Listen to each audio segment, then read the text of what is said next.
आपको याद होगा जब कभी हम लोग विपक्ष में रहकर के और खासकर विधानसभा में सवाल उठाते थे तो प्रदेश की सरकार ये दावा करती थी और न जाने कहां से आंकड़े लेकर के आते थे और ये कहते थे कि उनके जीरो टॉलरेंस की पॉलिसी है, खास करके करप्शन को लेकर के जीरो टॉलरेंस की बात करना, लॉ एंड ऑर्डर के सवाल पर सरकार ने तमाम बार दावा किया है, न केवल खुद कहा बल्कि संस्थाएं लगाई अपने नैरेटिव को, परसेप्शन को बदलने के लिए, और जीरो टॉलरेंस की पॉलिसी पे सरकार लगातार दावा करती रही है। और जिस तरीके से लगातार हम लोग सुन रहे हैं सरकार के विधायक क्या कह रहे हैं, उनके ही अपने नेता ये कह रहे हैं कि उन्होंने जीवन काल में,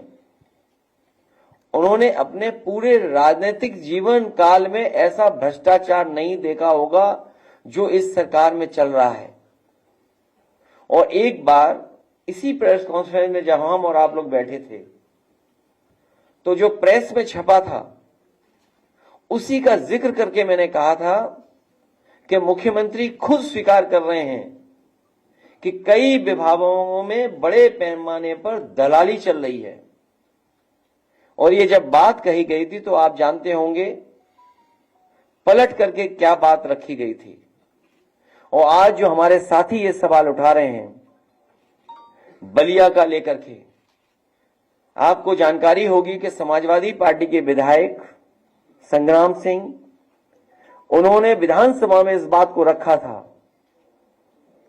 तो ये एक जगह के भ्रष्टाचार का तो खुलासा हुआ है। उत्तर प्रदेश के न जाने किस किस कोने में कितने बड़े पैमाने पर भ्रष्टाचार चल रहा है। और जो लोग ये होर्डिंग भी पढ़ेंगे या जो हेडलाइन अखबारों में छपी है, बड़ी मुश्किल से ऐसी हेडलाइन अखबारों में मिलती है, पुलिस ही डाकू, बड़ी मुश्किल से अखबारों की हेडलाइन ये मिलती है, पुलिस ही डाकू हर दिन 15 लाख वसूल रही है। सोचिए आप,